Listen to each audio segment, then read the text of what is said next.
Hey there, A's Day fans. Welcome to our Friday edition of our show. I'm your host, Joe Grado, and want to thank each and every one of you for spending part of your Friday, kicking off the weekend, listening to my thoughts on athletics baseball.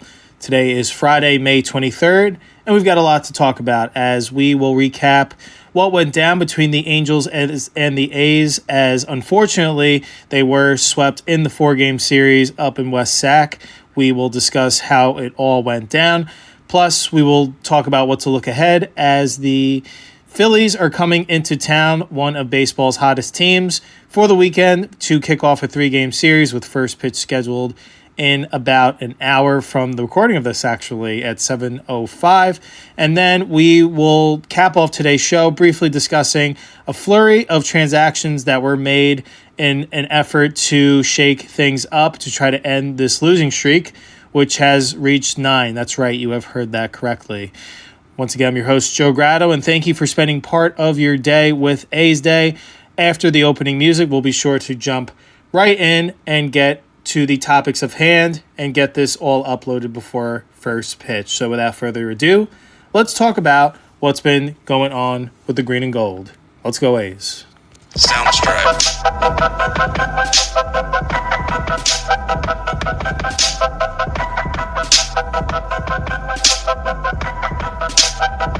Soundstripe.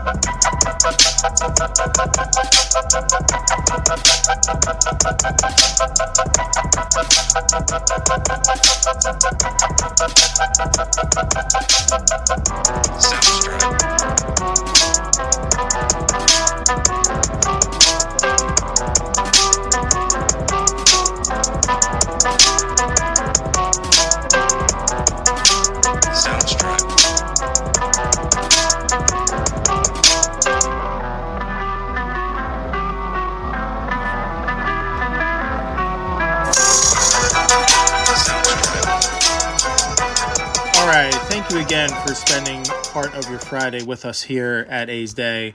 We are excited to be talking about athletics, even in some of our grim times here. This is still an exciting young core that is developing, and they are just in the struggle right now. And that is what baseball is all about.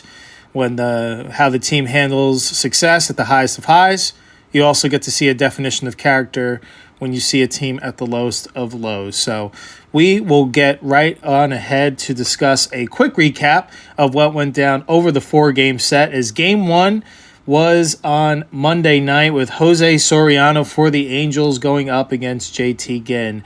A's coming in on a 5-game losing streak at this point, and the Angels coming in with a 3-game winning streak. We would see if those trends would continue or if there would be a reverse of fortune. Certainly two teams trending in opposite directions. Angels would keep the good times rolling early as they would kick off the scoring, as in the first inning, Nolan Chanel hits a solo home run. It's 1-0 A's. 1-0 Angels, but the Angels would answer right back as a run scored on a bases-loaded double play by Brent Rooker. It's 1-1 A's, and Shea Langoliers would follow up with an infield RBI single. It's 2-1 A's after the first. In the third, Yoan Moncada had an RBI groundout to tie it at 2. Before the Taylor-Ward series began, he smashes a 2-run home run to left to give the Angels a 4-2 lead. Ginn would go one more frame before his night ended. His line would finish at 4 innings pitched, 6 hits allowed, 4 runs, no walks, 7 Ks. Definitely a mixed bag there. In the fifth, Brent Rooker, he rips an RBI single to left to bring the A's within 1. It's 4-3 after 5. Both bullpens went to work in this one as the Angels would put up 3 scoreless innings, 1 hit allowed, 1 walk, 2 strikeouts to finish this one off. And on the A side of things, where the bullpen has certainly had its ups and downs, this was a good one as they went 5 innings, only allowed a couple hits and didn't surrender any runs and registered 6 strikeouts. Soriano to Sefferjan to Neris to Kenley Jansen, the future Hall of Fame closer, who has 457 career saves under his belt in the top 5 of all-time saves leaders. Angels win this one 4-3. So JT Ginn, he was up and down in this one. He had the strikeout pitch working, but obviously the 4 earned runs and only going 4 is definitely a burden on the bullpen. The bullpen does seem to have been taxed, especially as of late with starters not necessarily working as deep into games. But obviously that is going to be expected, especially out of a young arm in Ginn. Definitely have seen worse, but he has done better. Would have liked to see him work deeper into this one, but nevertheless, it just was not his day. His pitch count, due to those strikeouts, was certainly elevated early, sooner than later. A's had chances in this one. I know Soriano, his line was 6 innings, 6 hits, 3 earned, 4 walks, 4 Ks, but lots of opportunities, especially early in this one. That first inning where, they did score that run to tie the game at 1, but I believe they had bases loaded and nobody out, and that quickly turned to 2 outs. So that could have been an inning where they really could have turned this losing streak around and really set the tone for the series by putting up a crooked number there, even 2, or they did put up 2, but even if they got 2 or 3 more, making that a 4-1, 5-1 game could really give a different feel and put the pressure on that road team early. So certainly had their chances in this one. Definitely liked the effort here, but just wasn't quite enough. And Jose Soriano, while they did have their chances, he made the pitches when the Angels needed it. So hats off to him. And Taylor Ward's hot hitting continues, and his ownage, he is the A's killer, it seems as if. He strikes that 2-run home run earlier, and you are going to hear his name a lot more in the series recap. As it's on to Game 2, as the A's look to bounce back and end this losing streak to break this slide, as Game 2 featured a matchup of Kyle Hendricks for the Angels going up against right-handed pitcher for your green and gold, Gunnar Hoglund. A's would get the scoring started in this one via an RBI single by Luis Urias. In the second, it's 1-0 A's after 2. The Logan O'Hoppe week also begins in this one as he smashes a home run to left field in the 4th to tie this one at 1 apiece. You're going to hear his name quite a bit as we go on. A's answer right back again as the power surge would begin as Shea Langoliers gives the A's a 2-1 lead via a solo home run before first baseman Nick Kurtz rips a 2-run home run to left center to cap a 3-run A's 4th and give them the lead 4-1. Would be all for naught as the Angels would quickly fight back, and that seemed to be their theme in this series with a rally of their own, of the 2-out variety. Took a page out of the A's book as Yoan Moncada hits a 3-run home run to right field to tie it at 4. After a Taylor Ward double, see, there's his name again, he comes home via on a Logan O'Hoppe RBI single, there's his name again as well, capping a 4-run 5th to give the Angels a 5-4 lead. A's just couldn't fight their way back into this one. Angels bullpen bared down, and they would add 2 more in the 9th, and A's would scratch one eventually in the 9th, but it wasn't enough again. Kenley Jansen, just another save. No big deal. Angels win Game 2, 7-5. So there certainly was more traffic against Kyle Hendricks here, but the current theme, which seems to be pretty evident and during this losing streak, has been the inconsistent ability to hit with runners in scoring position. And it's really unfortunate because half the battle is getting all that traffic on and creating those opportunities. Sometimes when a team's struggling, it just seems like the lineup would go cold as a whole and then just not have many chances to put runs on the board because not many guys are getting on base. That's not the case in this one. I mean, they got, they did some damage off of Hendricks. And like I said, in the game previous against Soriano, they had 10 base runners at the minimum. So it's not like no one's getting on. It's just seems like guys are maybe tightening up a little bit or stepping outside a little bit of their approach, trying to do too much to end this streak. And that's where you're starting to see those failures stack upon each other. And baseball is such a mental game, as much, probably even more mental than physical, to be honest. So that can really be overbearing at times. And when you have that collective tension amongst a group, that can certainly become contagious in a negative way rather quickly. And I think you're seeing that when there's runners on. Everyone kind of wants to be that hero. When this team was going well, it seemed like they were just staying within their approach and passing the baton to the next guy to keep the line moving. And I do think there is potential. They will get back to that, but they're just in that struggle right now. And it seems like every opportunity where, they even had the lead to kick off this one, they fought back, extended, but the Angels fought back right away. It just seems like here we go again, kind of that feeling where the A's will jump out to a lead, and whether it's the bullpen faltering or maybe the starters running out of gas, and then the offense kind of having that early success, and then when these pitching staffs make adjustments, the offense kind of goes silent or ice cold. So those are, 3 kind of concerning themes, and obviously this is a stretch you can survive if you have one of these per year in terms of being a playoff team. So not ideal being in a losing streak of this immensity, but it's definitely not impossible to come out of the struggle. You don't want it to get late early, basically. So in this one, the Angels offense, they're just really humming, and it's really started for them down in their 3-game series against the Dodgers where they swept them.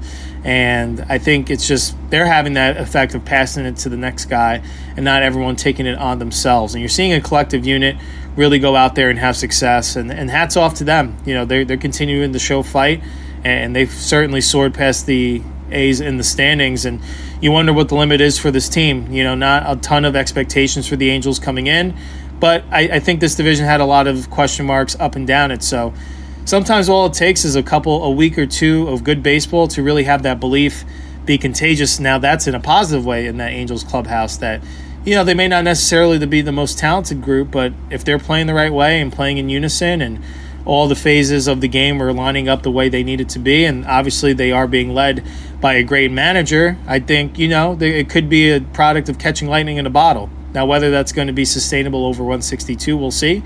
But hats off to the Angels to finding their magic mojo right now that's working, and they're obviously going to work to continue to have that feeling last as long as possible. And they've certainly been a tough opponent for the A's to figure out in this series. And with that, we'll see if they can just wipe it away and get on to Game 3 and end this slide and just get out of the struggle. Just takes one. Let's see if they can do it in Game 3. As the matchup featured Jack Kohanowitz going up against J.P. Sears. Angels, they would get the scoring going this one via, that's right, a Logan O'Hoppe 2-run home run. It's 2-0 Angels at the end of in the second. In the bottom half of that inning, the A's would answer right back. So both of these teams kept exchanging blows. It was an entertaining series for sure, even though the series result was quite lopsided. Lawrence Butler added a 3-run home run to center field to give the A's the 3-2 lead after 2. In the third, yep, that's right, the Angels would answer right back as Zach Neto hits a 2-run home run to get the lead back for the Halos. It's 4-3. In the fourth, yep, there goes that man again. Catcher Logan O'Hoppe. I told you you'd be hearing his name a lot in this one. He hits his second home run of the game, his third of the series, and then Joe Adell would go back-to-back, belly-to-belly with him as it's now 6-3 Angels after 4, who are jumping all over J.P. Sears in this one. Sears would make it through 5, but certainly not his finest day. In the fifth, A's try to fight back as rookie Nick Kurtz would smash a home run to center field to bring the score to 6-4, his third on the campaign. In the seventh, that rookie, he did it again, as Nick Kurtz's first MLB multi-home run game comes at a pivotal moment as he blasts a home run to left center field. His fourth of the year, they close the deficit to 6-5. In the eighth and ninth, Angels would add 2 more runs apiece to put this one away. Angels win this one 10-5 and secure the 4-game series victory. So J.P. Sears, 6 earned in 5 innings, definitely not his finest performance, probably his worst one of the year, but definitely was of that bulldog mentality when this game was still within reach, making sure that he got through that fifth to save every ounce of energy for that bullpen as long as he can. So just wanted to give him kudos there for being a professional. Obviously, he wants to put his best foot forward every time. And when he left, the A's still had an opportunity to win this game, but he certainly has pitched much better than that. That's just the product of going up against the hot lineup. And, man, Logan O'Hoppe, he just keeps hitting. He had 2 home runs in this one. At this point, he's got 3 home runs in 3 games. So, man, maybe let's pitch around him a little bit. Anyway, tough. A's were in this one for the multitude of this game until those late innings again. And it seems like the Angels just grind it out until they really wear down that opponent. And, having those 4 runs and those 2 back-end innings is really going to put away most teams there in that situation. And it's just a tough result. The losing streak's now up to 8, and I'm sure frustration's mounting in that clubhouse. And you just wonder, probably the mentality is you're going to win again, but in that moment when you're in it, it doesn't feel like you're going to, and it's such a low moment. And this is the phase when guys are maybe trying to do a little bit too much and coming out of their shoes, maybe doing some uncharacteristic things in their game, and it could be leading to bad habits. But hopefully that they find a way to just string together one, and it's kind of just like a basketball shooter that's struggling. You just see one go through that nylon, then they start falling through in an abundance. So hopefully the green and gold can get back to their winning ways with just seeing one go through. And yeah, the Angels, they're just absolutely sizzling. So let's see in Game 4, the rubber match of this one, to see if the A's can finally cool off those hot Angels, as Tyler Anderson would be towing the mound up against Luis Severino for the day game. Looking to avoid a sweep in the bottom of the first, Brent Rooker would get the scoring going as he smashed a 2-run home run, his 11th of the year, to make it 2-0 A's. In the third, the A's would add another as Nick Kurtz continues his productive hitting with runners in scoring position as he hits a sac fly to make it 3-0 A's.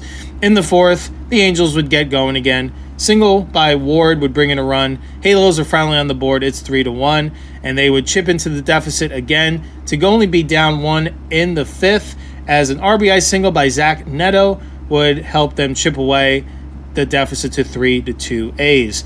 In the bottom of that frame, A's would try to get some breathing room as RBI walks by Gio Urshela and Johnny Pareda would make this one 5-2 A's. Sevy was awesome in this one. He gets through 6 innings pitched in this one, only the 2 earned allowed. Definitely a quality performance, possibly his best performance at Sutter Health Park.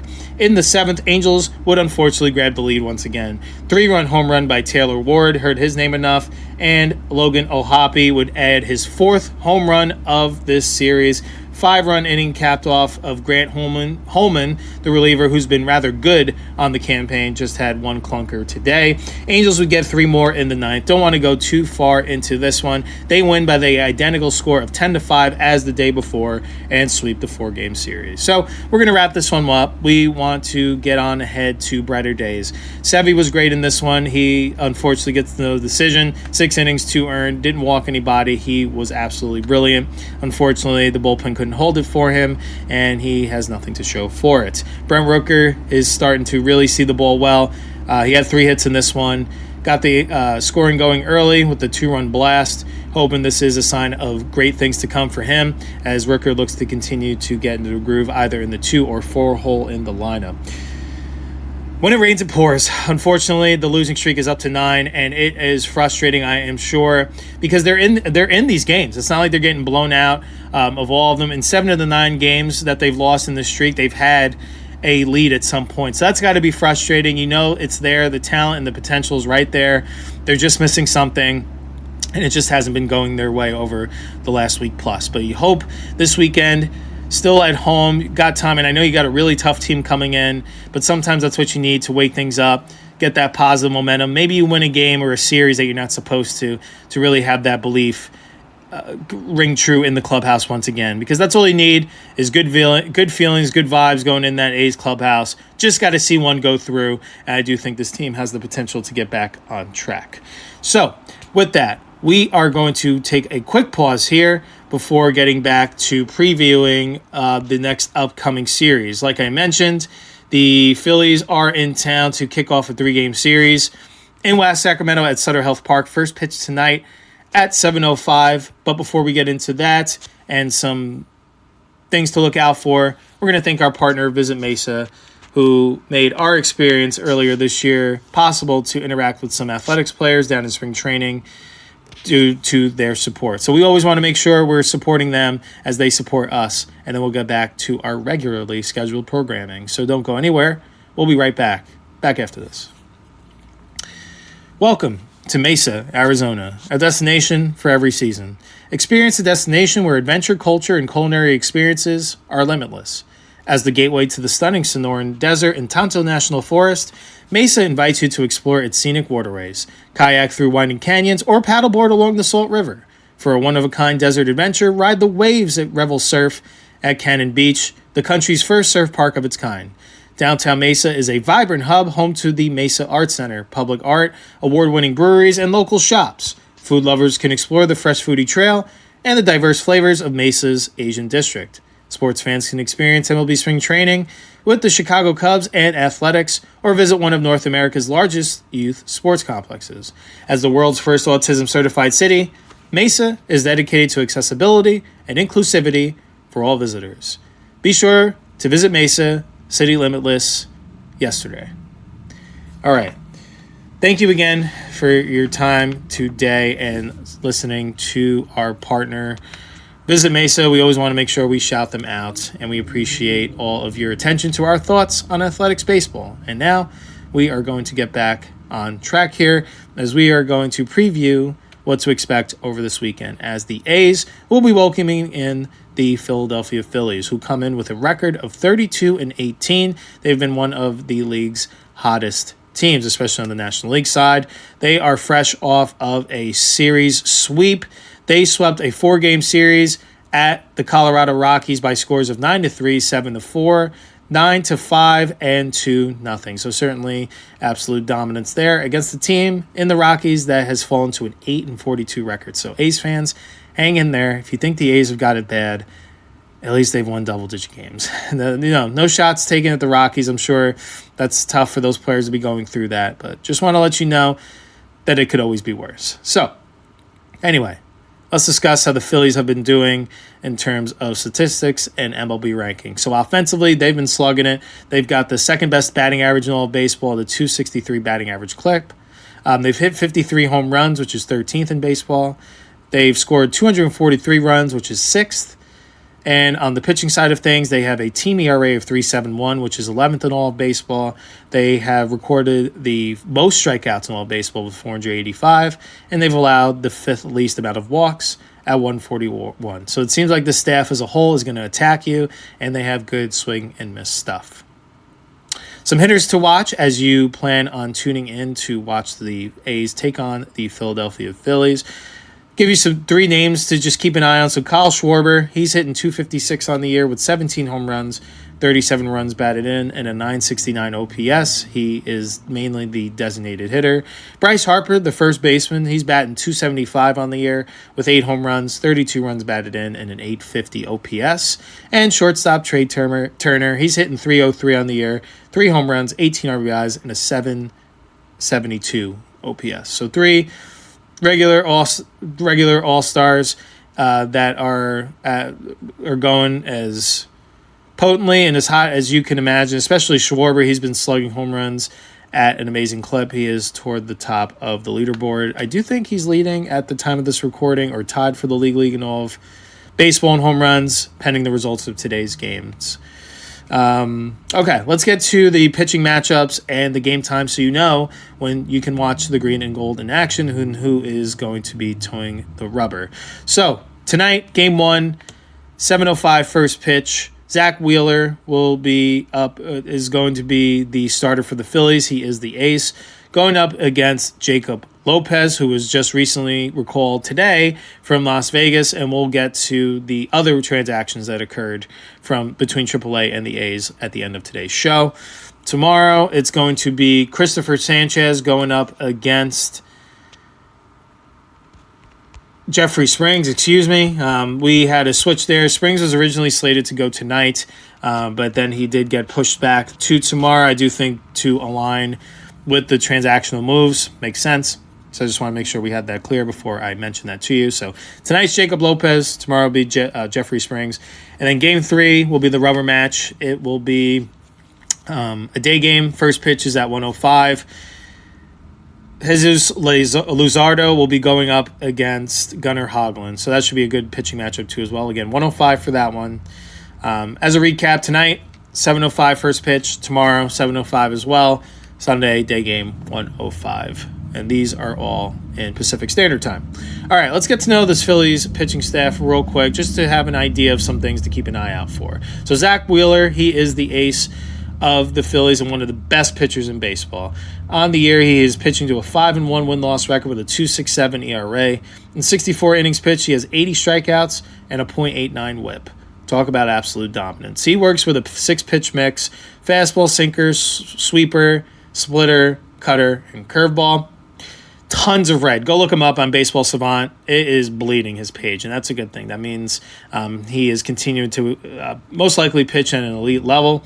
He is in the 96th percentile in expected batting average, 98th percentile in expected ERA, 93rd in K percentage, and 89th in walk percentage. So talking about having elite swing and miss stuff while limiting free passes. That's exactly what you want out of your ace. His fastball will average at 95.4. Certainly has some giddy up that he can save for the back end of his start. He definitely has shown immense amounts of stamina in his performances. He's going to be the toughest customer that they may face all year, to be honest, besides in this series. So certainly we'll be interested to see how this A's lineup fares against a quality pitcher like Wheeler and see if they can end this 9-game losing streak by beating one of baseball's best pitchers. That could be the vibes that really get this team moving back in the right direction. So you just got to get something early off of him. That's kind of what I see from the game's best. That's the only time that you're really going to get them is early, maybe if they're still settling in or adjusting from the bullpen mound to the game mound. Sometimes that first, second inning, not all of their stuff is working, but once they get into that groove, it's like they go into a different zone, and, well, you might as well just fast forward to tomorrow because it's going to be a long night. And Wheeler does have that kind of stuff, that double-digit strikeouts, can limit walks, limit hits. But if there's a time to get to him, you get to him early, knock his confidence a little bit. He is one of the game's best. He's not perfect. But certainly will be a big challenge for the A's as they go up against them in several minutes here. Really, if you are looking forward to, if you had to pick one game to watch this series, while it may not be the most successful for the A's, I would recommend Zach Wheeler is much watched TV. If you are a fan of pitching, the way he works command to both sides of the plate, he's got nasty secondary command and heavy volume on that fastball in terms of spin. So I'm looking forward. Hopefully the A's have some success, but I'm looking forward to seeing him throw the ball too as well, just as an avid baseball fan. All right. Game 2 starter, left-handed pitcher Christopher Sanchez. He's going to come at you in a little bit different of a way as Wheeler will, but we'll get into that in a second. On the air, he's pitching with a 4-1 win-loss record with a 3.10 ERA. In 49 and a third innings pitched, he's accumulated 59 strikeouts and a 1.18 whip, so certainly quite dominant stuff from him too as well. He works with a much more simple 3-pitch mix with a sinker, changeup, slider, lefty. He averages 95.6 miles an hour. He does generate elite chase and whiff in his game, in his repertoire. He has a 30.8% chase rate and 30.4% whiff and a 28.5% K percentage. So those are all numbers that you want to be a successful pitcher in the major leagues. So he's following suit with Wheeler, maybe not quite as dominant, but he's right there in step, having a fine season, more than fine. You can do damage on him on that slider. So if that's a secondary pitch that he may not always have, and I have seen performances from him where his command may waver a little bit. But he does, when he is on, his command is also good to both sides of the plate. But when he's off, he will be a little bit elevated, and you may be able to do some damage on that slider that maybe might not break as much, or maybe he's breaking right into a hittable zone. So I would say right-handed hitters are going to have some success potentially in this one, but he also is a guy that can also get into a groove and leave you scratching your head, wondering how 5, 6, 7 innings have gone, and you haven't been able to figure this guy out for more than, 2 runs and 5 hits. He certainly has that potential for sure, as he has pitched to a near 3 ERA. So definitely will be it won't be an easy task. I do think it will be a little bit easier navigating as compared to Wheeler, but it's no picnic with Christopher Sanchez. He's another very good pitcher in the Phillies rotation too as well. And then game 3, Phillies put out another good pitcher who they acquired from the Marlins heading into this year is Jesus Luzardo, another left-handed pitcher. He is coming in with a 5-0 record with a 1.95 ERA. Talk about a challenge. 60 innings pitched, 67 strikeouts, and a 1.15 whip. He works with a 5-pitch mix, fastball, sweeper, changeup, sinker, and a slider. He averages 96.2 miles an hour on his fastball.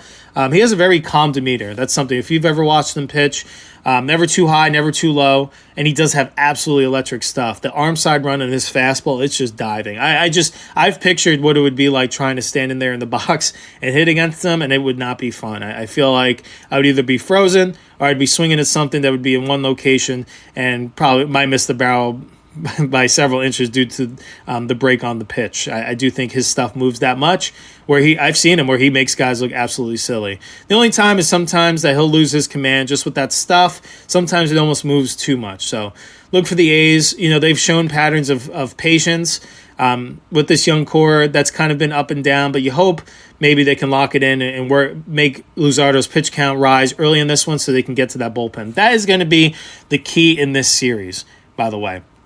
I do think that's the one Achilles heel, if the Phillies do have one, is their bullpen. They did lose some depth as one of their top relievers, Jose Alvarado, was just busted for an 80-game suspension due to PEDs.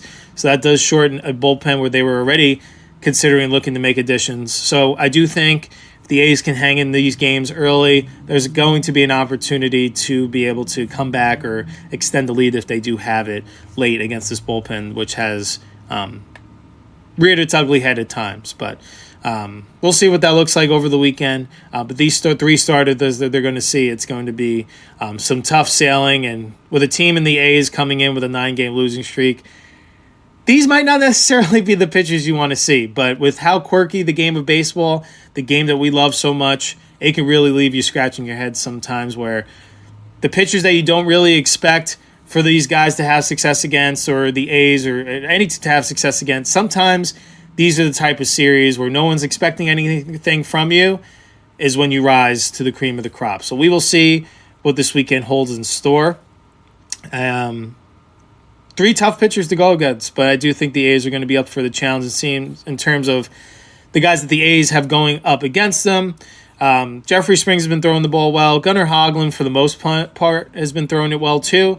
He had a clunker his last time out, but I do think he'll bounce back for sure.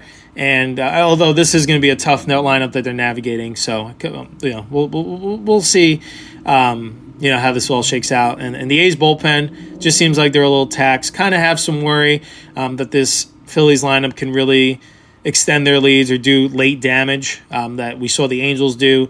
The Phillies kind of have a similar arsenal of offensive firepower too as well. So this could be a tough matchup. But like I said, with how things have been going, sometimes just playing up to the competition and having that kind of level that you need to rise to. Sometimes we're not expected to do it. Sometimes it happens. So hopefully we see some good baseball. And the next podcast we have, we're talking about a winning series, or at least some positives that we can take away from this one. All right, let's make our home run prediction. We got the last one right, Brent Rooker. Thank you so much. We liked it so much that we do believe that you're going to hit another home run in this series. So we're sticking with Brent Rooker. I know last year, I think it was last year or 2 years ago, he hit 2 monstrous home runs at the bank. That's stuck in my mind. And with the A's due to face 2 lefties, I do think that is favorable for Rooker. He absolutely hammers left-handed pitching. So we're sticking with him. Brent Rooker, we think he's going to hit a home run in this series. As for our series prediction, we got some good news and we got some bad news. The good news, we think that the A's losing streak is going to come to an end at some point. The bad news, we do believe that they are going to drop another series, as we do believe that the Phillies will take 2 out of 3 this weekend, but this streak, it's got to end. So we do think they'll lose tonight, 5-2. I do think Zach Wheeler is going to be a tough customer. He is going to have. We do think that he'll continue to have his consistent success. But then we do believe the A's, they're finally going to see one go through. They'll win the game tomorrow, 5-4. We do think it's going to be some tightly contested games. And then on Sunday, we do think that is the rubber match that they will drop 6-3. Again, we do think they'll play a better brand of baseball, but I do think it will just not be quite enough. I do think these two teams are just in different areas in terms of their development.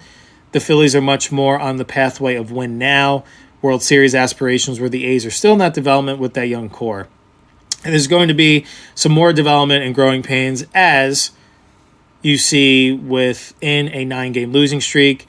Organizations are going to try to do what they can to shake things up. So that gets us to our last topic for today, as there were a flurry of moves that we got to get to, just to make you aware of who's on the A's now, who's in AAA, and all of that good stuff. So Denzel Clark, CJ Alexander, Logan Davidson, and Willie McIver have all been called up from AAA Las Vegas. So I want to congratulate those 4. We do know they've had some early success at AAA Las Vegas. I know CJ Alexander has blasted at least 10 home runs, and we had the opportunity to speak with him in spring training, so that was very cool to hear about the one thing that he worked on leading into this season. He actually worked on something defensively and offensively. Check that out on our Instagram post, by the way, at A's Day Baseball Podcast. We reposted today our brief encounter with CJ Alexander during our visit to Mesa at Hohokam Stadium. We also had the opportunity to meet Willie McIver too as well, who I believe he follows the show, and also shouted us out when we met him. He's like, "Oh yeah, I've heard of you at A's Day," so that was very cool. So very cool that some of these guys are getting their first opportunity, and Alexander's back in the show. So want to wish those four the best of luck. JJ Bleday was optioned to AAA. Kind of was having some early season struggles. Hopefully gets down there and gets back on track. And Seth Brown, the longtime A, was actually designated for assignment. And it seemed like it kind of was trending in that direction. His role year by year was getting more and more reduced. And, testament to him, he came into this year cut up in really good shape, but there just wasn't the roster that he was going to get enough playing time to really get into that groove that he needs. If this is it, best of luck to Seth Brown. I could see the team picking him up, or if he goes through the cycle and clears waivers, and there may be an opportunity, he ends back up at AAA. We will see. But if this is the end, good career for Seth Brown in the green and gold, and wish him the best of luck in his future endeavors. Really curious to see how that all shakes out. And then Gio Urshela actually was sent to the IL. He unfortunately sustained a left hamstring pull in their last game, so he'll be out for at least a couple of weeks. But that could, hamstrings, depending on the grade and the severity, that can certainly last longer than suspected, but hopefully not. Hopefully gets the rice and the recovery that he needs to get back as soon as possible. So best of luck to the guys that have been called up to the big leagues, and best of luck to the guys that got sent down to AAA. Hopefully they get an opportunity to find their way and get back up to the big leagues to contribute to the green and gold's success. So yeah, that's a show. Just wanted to cover that. Just wanted to make sure we are all up to speed. On today's show, we covered the Angels and A's 4-game series. We recapped it as the Angels unfortunately swept the 4-game series in West Sacramento. Later, we previewed the next series, which actually begins tonight. First pitch scheduled for 7:05 as the Phillies are in West Sacramento to begin a 3-game series. A's are currently in a 9-game losing streak. Hopefully they can bring that to an end against probably one of the tougher opponents that they are going to face all year. And we made our predictions, as we do think Brent Rooker will homer in the series, and we do believe our series predictions that the Phillies are going to take 2 out of 3 over the weekend. But we do think that means that the losing streak will come to an end at some point. And the A's made a flurry of transactions trying to shake things up as they have this continued youth movement, as the A's have called up Denzel Clark, CJ Alexander, Logan Davidson, and William McIver, as well as forgot to mention, Jacob Lopez has been recalled and will be starting tonight's game. So with that is another show of A's Day. We appreciate each and every one of you spending part of your Friday with us. Once again, I'm your host, Joe Grado. Have a great weekend, enjoying the extended weekend of Memorial Day weekend. Happy Memorial Day for all who observe. We will be back behind the mic on Tuesday discussing what went down over the weekend with the Phillies and the A's, as well as what to expect with their next upcoming series. Thank you so much for your time. Have a great weekend. Enjoy some A's baseball. And hopefully we're talking next week that the losing streak has been broken. Holy Toledo. Let's go A's. Soundstripe.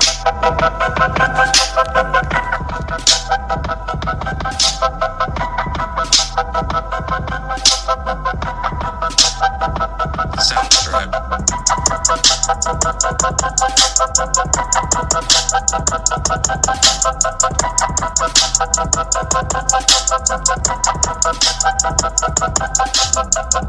Sound